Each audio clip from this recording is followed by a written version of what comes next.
पहलगाम में पाकिस्तान के इशारे पर आतंकवादी 27 भारतीय नागरिकों की हत्या करके सोच रहे थे कि भारत कुछ नहीं करेगा, लेकिन भारत ने इस बार पाकिस्तान और उसके पाले हुए आतंकियों को ऐसा सबक सिखाया है जिसको देखकर पाकिस्तान की 7 पीढ़ियां याद रखेंगी। पाकिस्तान में डर का माहौल ऐसा है कि वहां की जनता विद्रोह करने पर उतारू हो गई है। कहा यह भी जा रहा है कि भारत के साथ युद्ध जैसे हालात के बीच जनरल असीम मुनीर के इशारे पर नाच रहे पीएम शहबाज शरीफ से देश नहीं संभल रहा है।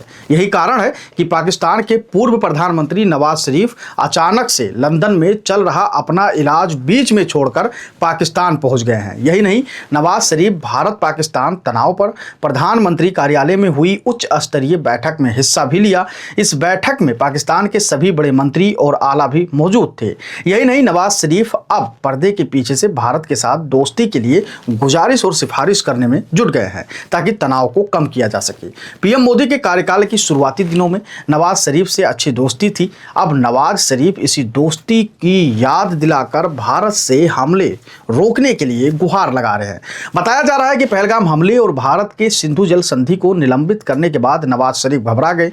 इसके बाद वे तत्काल लंदन से पाकिस्तान के लिए रवाना हो गए ताकि दोनों देशों में तनाव को कम किया जा सके। नवाज शरीफ भारत के पूर्व प्रधानमंत्री अटल बिहारी वाजपेयी के जमाने से लगातार भारत के साथ शांति के लिए बातचीत कर चुके हैं। अब वे इसी को भुनाने की कोशिश कर रहे हैं। नवाज को उम्मीद है कि पीएम मोदी जो सरकार है उनकी एक बार फिर से उनकी बात पर भरोसा करेगी। नवाज शरीफ लंदन से आने के बाद पर्दे के पीछे से काम कर रहे थे, लेकिन अब वो पहली बार खुलकर पीएम की बैठक में शामिल होने लगे हैं। नवाज शरीफ ने लंदन से आने के बाद शहबाज शरीफ से शांति से काम करने के लिए कहा है। इसके बाद भारत को सबक सिखाने की गीदड़ धमकी देने वाले शहबाज के सुर बदले बदले नजर आने लगे।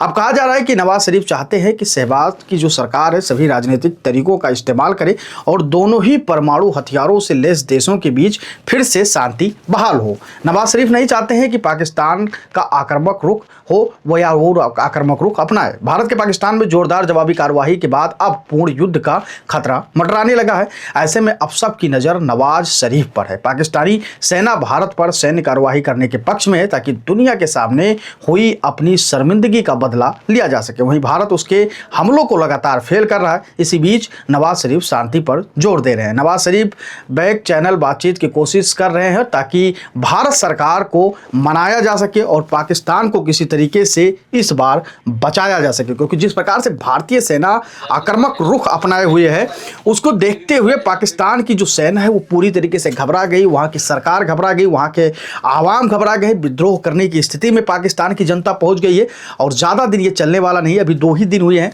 पाकिस्तान कटोरा लेकर पूरी दुनिया में भीख मांगने लगा है। जगह जगह वो गुजारिश और सिफारिश कर रहा है कि भैया हमको बारूद दे दो, गोला दे दो, हथियार दे दो, कुछ नहीं हो रहा है तो पैसे दे दो जिससे मैं भारत से लड़ सकूं। लेकिन अभी 2 ही दिन हुए हैं। आगे देखने वाली बात ये होगी कि कब तक पाकिस्तान भारत से खुलकर युद्ध भूमि में युद्ध करता है या फिर घुटनों के बल कुछ ही दिन में आएगा। आप अपनी राय हमें कमेंट सेक्शन में जरूर बताइएगा और बताइएगा कि पाकिस्तान की हालत इस वक्त कैसी है और आप उसकी हालत को लेकर क्या कुछ सोचते हैं।